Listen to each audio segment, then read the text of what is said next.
Welcome to Moon and Fire. I'm Emily Bailey, founder of Whole and Wild, where I guide women back to their sacred wisdom through ritual and cyclical living. I'm creating this sacred space for your whole self to be here.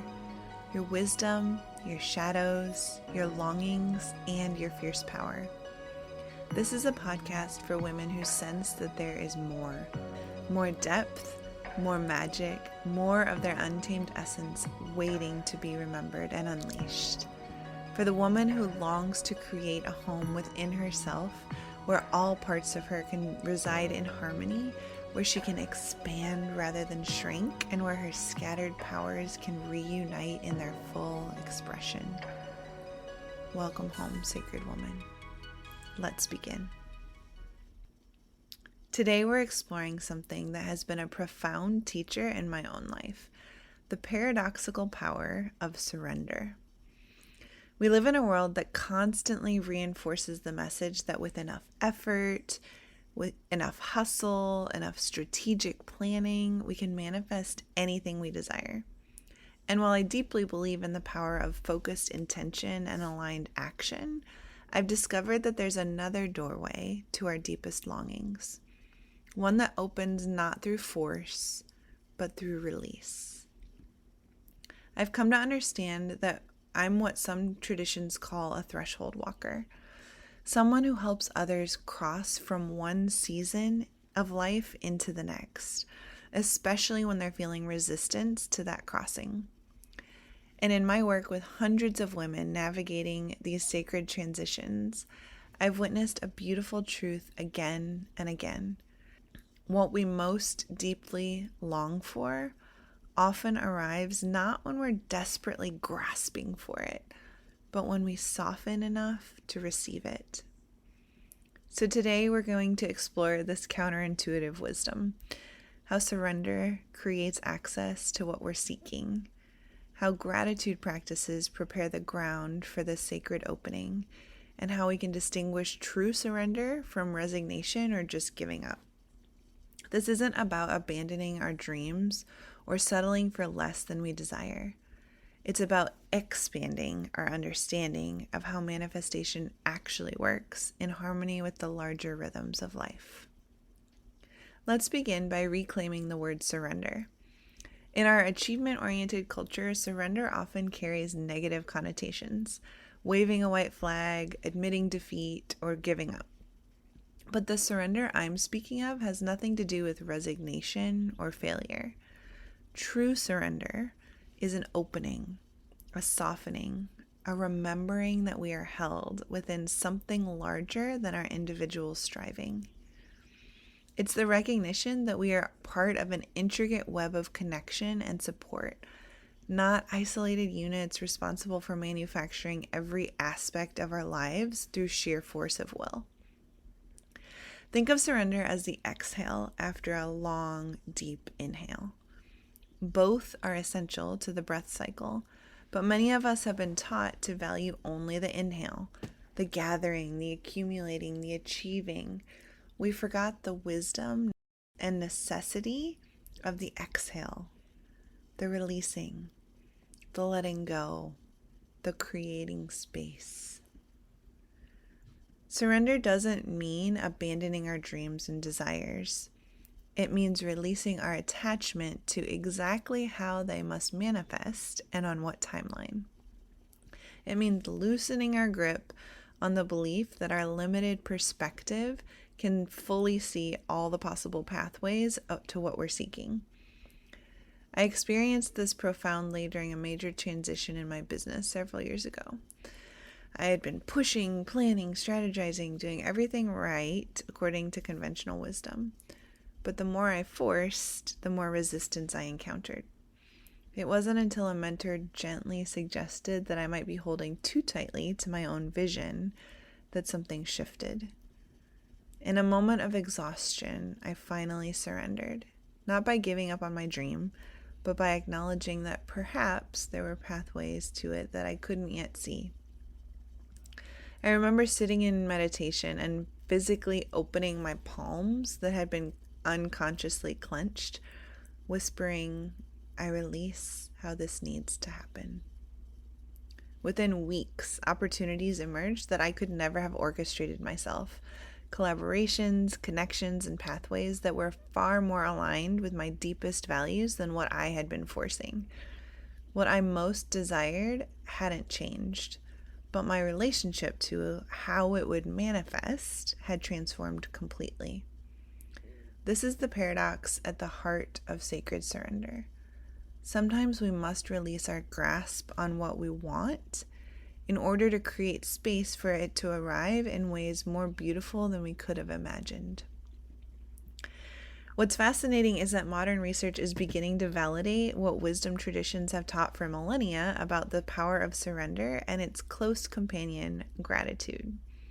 Neuropsychologists have discovered that when we're in a state of striving and stress, what we might call making it happen mode, our brain activates its threat response networks. This narrows our perception, limits our creativity, and actually reduces our ability to recognize opportunities that don't fit in our preconceived notions of how our goals should manifest. Conversely, when we shift into states of trust and openness, what we might call surrender, different neural networks activate. Our perception broadens, our creativity expands, and we become more receptive to possibilities that we might otherwise miss. Gratitude practice serves as a powerful bridge between these two states. Research shows that we cannot simultaneously hold gratitude and certain contrasting emotions like bitterness, resentment, or scarcity thinking. When we practice gratitude, even briefly, we shift our brain chemistry and create a physiological state that is more conducive to receiving. In groundbreaking research by Emmons and McCullough, participants who kept weekly gratitude journals reported feeling better about their lives as a whole, were more optimistic about the coming week, and even reported fewer physical symptoms compared to those who recorded hassles or natural events. Harvard psychologist Dan Gilbert's research on happiness reveals that we consistently overestimate how happy achieving specific outcomes will make us, while underestimating our remarkable ability to synthesize happiness even when things don't go as planned. His studies show that people who didn't get what they thought they wanted ended up just as happy as those who did, sometimes even happier, because of our mind's ability to create what he calls synthetic happiness. Recent studies have also developed and validated the state of surrender scale, which measures a person's willingness to accept whatever comes, good or bad, without resistance or a tight grip on outcomes. Research shows that a state of surrender is strongly correlated with psychological well-being, including thriving, happiness, flourishing, and life satisfaction. This research offers scientific validation for the wisdom of surrender. When we release our tight grip on exactly how our desires must manifest, we open ourselves to receiving forms of fulfillment that might be even more aligned with our deep needs than what we thought we wanted.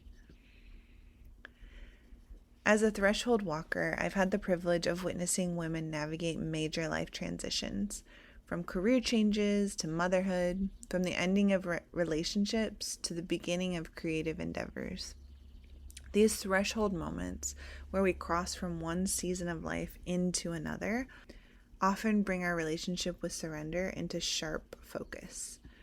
There's something about standing at these thresholds that reveals the limits of our control. No matter how carefully we've planned a transition, no matter how meticulously we've tried to orchestrate our crossing, threshold moments have a way of reminding us that we are part of something larger than our individual will. In my coaching sessions, when a woman is feeling stuck in resistance at a threshold, it's not uncommon for us to create a ritual for surrendering. This might look like writing down what she's trying to control on small pieces of paper and then burning them in a fire-safe container, symbolically releasing her grip. Or it might involve creating a physical representation of her desire and placing it on a small altar with the intention of entrusting it to something larger than herself. When you're struggling to let go of a particular vision, You might collect objects from nature, leaves, stones, small branches, and arrange them in a pattern that represents both what you're releasing and what you're opening to receive. And as you place each object, you might speak aloud what you're entrusting to forces larger than yourself. The physical act of arranging and speaking creates a tangible shift in energy. Another idea is a surrender box, a beautiful container where you place written descriptions of situations that you're trying to control.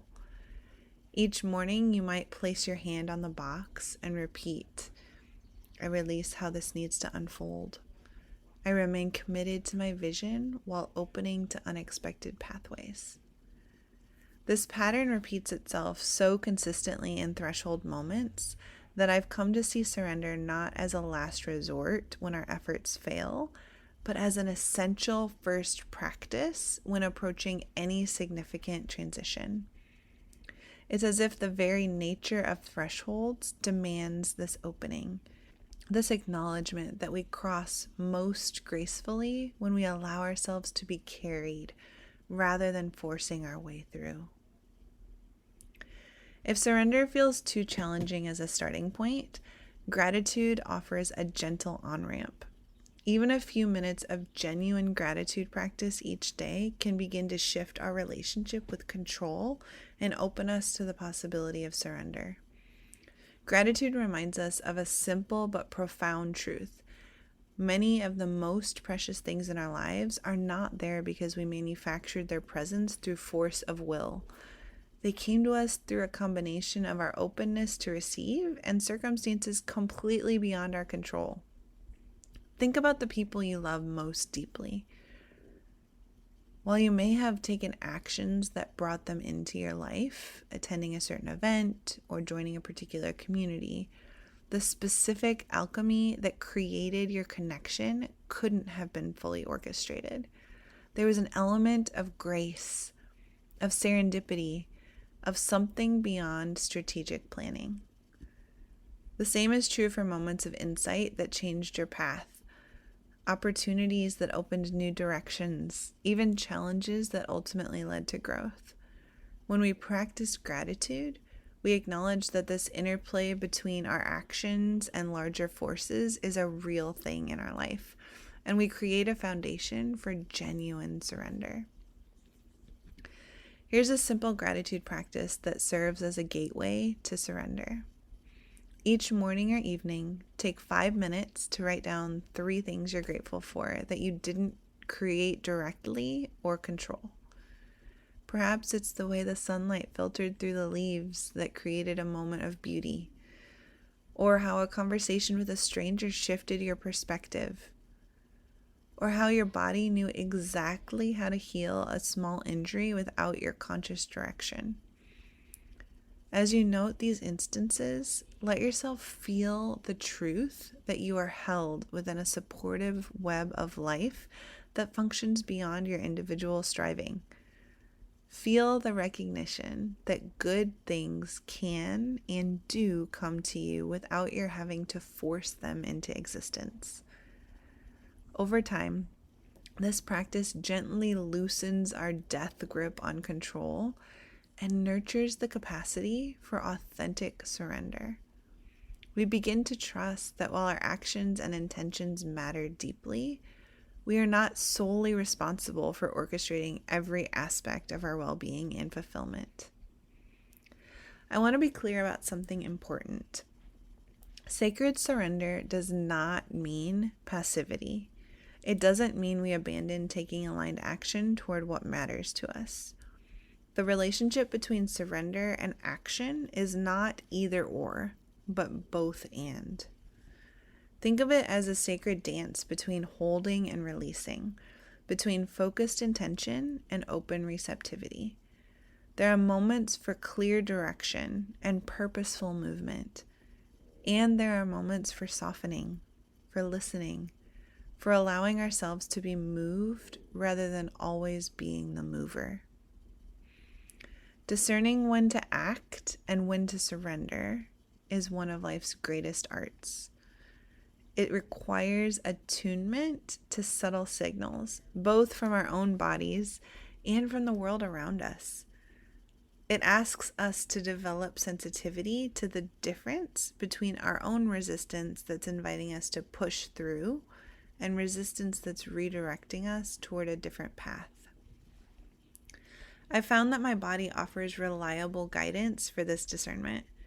When I'm forcing something that's not aligned, I feel a distinctive contraction, a tightening in my shoulders, a shallowing of my breath, a subtle but persistent anxiety. When I'm in the flow of aligned action, there's effort but not strain. There's focus but not tension. Similarly, surrender has its own bodily signature, a softening, an opening, a sense of relief even before external circumstances have changed. This embodied surrender creates space for new possibilities to enter, often in forms we couldn't have anticipated. The paradox is this: sometimes the most powerful action we can take is to surrender. Sometimes the most direct path to what we're seeking is to release our grasp on how it must arrive. This isn't about abandoning our dreams, but about expanding our concept of how they might manifest. I'd like to share a simple but powerful practice for sacred surrender that you can use whenever you find yourself grasping too tightly to how something must unfold. Find a quiet place where you won't be disturbed. Take a few deep breaths, allowing your body to settle. If it feels supportive, place one hand on your heart and one on your belly, creating a physical connection with your center. Bring to mind something you deeply desire but have struggled to manifest. Notice any sensations in your body as you hold this desire in your awareness. Is there tightness, contraction, a sense of pushing or forcing? Now imagine this desire as a seed that you've been tightly holding in your closed fist. You've been protecting it, but in doing so, you've also been preventing it from receiving what it needs to grow. As you exhale, imagine slowly opening your palm and placing the seed in fertile soil. You're not abandoning it. You're creating the conditions for it to flourish in its own way, in its own time. Speak aloud or silently. I release how this needs to happen. I open to pathways I may not yet see. I trust that what I truly need is making its way to me. Feel the physical sensation of release in your body. Notice any shifts in your breath, any softening in places that were previously tight. Close by placing both hands on your heart and saying, I am held, I am supported, I am open to receive. This practice takes just a few minutes, but can create profound shifts in your relationship with manifestation. Return to it whenever you notice yourself slipping into patterns of control and forcing. As we come to the close of our time together, I want to acknowledge that surrender is not always easy, especially for women who have had to fight for everything they've created. If this practice brings up resistance, I honor that completely. There is deep wisdom in that resistance, often connected to very real experiences where self-protection was necessary. True surrender becomes possible only when we feel fundamentally safe. Part of my work as a threshold walker and a coach is creating containers where women can experience that safety, where they can begin to trust that releasing control doesn't mean abandoning themselves, but actually returning to a deeper form of self-trust. Because here's what I know to be true. You are held, not just by your own strength and resistance, which are real and powerful, but by something larger, by the web of life that includes both seen and unseen support, by the ancient wisdom that flows through your veins, by the cycles of nature that have sustained life for millennia. When we surrender to this greater holding, we don't diminish our power. We actually access a more profound source of it. We align ourselves with currents that can carry us toward our deepest desires in ways our limited perspective couldn't have imagined. I invite you to experiment with small moments of surrender this week. Notice what shifts when you loosen your grip, even slightly, on how things must unfold. Practice gratitude as a gateway to this opening. And remember that what you're truly longing for might be trying to reach you in ways you haven't allowed yourself yet to receive. May you remember that you are held in every moment. May you trust the wisdom that lives beyond your striving. May you open to pathways you may not yet see. And may you receive the gifts that await your surrender. Remember the sacred cycles. Reclaim your radiant fire. Unleash your intuitive magic. Thank you for being here, sacred woman. Until next time.